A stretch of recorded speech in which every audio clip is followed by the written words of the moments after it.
ថ្ងៃនេះខ្ញុំនឹងចែករំលែកបងប្អូនពីវិធីព្យាបាលមុនដោយប្រើម៉ាស់ខ្ទឹមស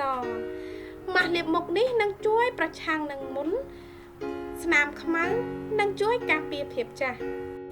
ម៉ាស់លាបមុខនេះមិនប្រើសម្រាប់អ្នកដែលមានស្បែកស្ដើងងាយប្រតិកម្មទេរូបមន្តនេះអាចប្រើបានទាំងបុរសនិងស្ត្រីតោះទៅមើលពីរបៀបធ្វើទាំងអស់គ្នាអ្វីដែលបងប្អូនត្រូវការដំបូងគេនោះគឺខ្ទឹមសហើយបងប្អូនត្រូវការម្សៅអង្ករនិងចុងក្រោយបងប្អូនត្រូវការទឹកឃ្មុំ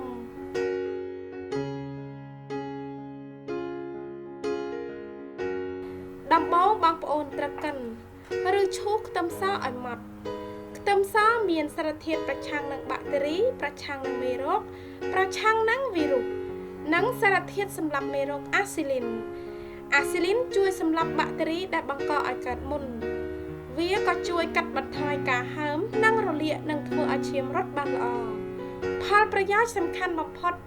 គឺវាជួយឲ្យស្បែកទទួលបានសារធាតុចិញ្ចឹមច្រើនជាងមុន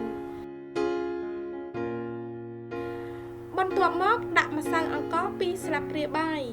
ម្សៅអង្ករសម្បូរទៅដោយលក្ខណៈសម្បត្តិស្រូបយកប្រេងដែលអាចជួយគ្រប់គ្រងការកើតមុនហើយចុងក្រោយបងប្អូនត្រូវដាក់ទឹកឃ្មុំ3ស្លាបព្រាបាយ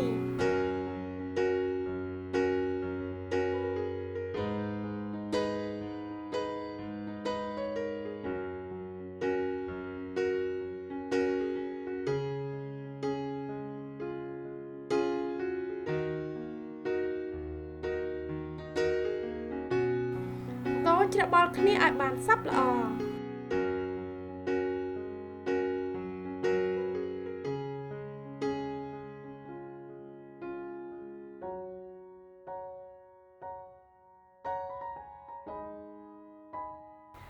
ម៉ាស់របស់យើងគឺបានរួចរាល់ក្នុងការប្រើប្រាស់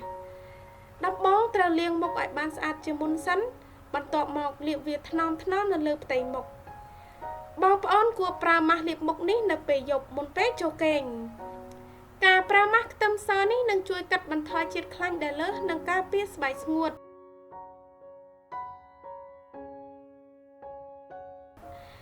បន្ទាប់ពីលាបវារួចរាល់ហើយទុកចោលរយៈពេល15ទៅ20នាទី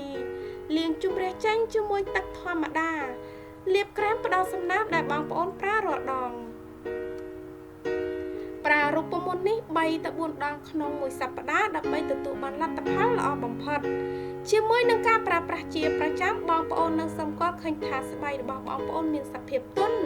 ស្អាតនិងមានសំណើមសូមឲ្យវីដេអូនេះមានអត្ថប្រយោជន៍សម្រាប់បងប្អូនសូមចុចលើផ្ទាំងវីដេអូខាងលើដើម្បីមើលរូបមន្ត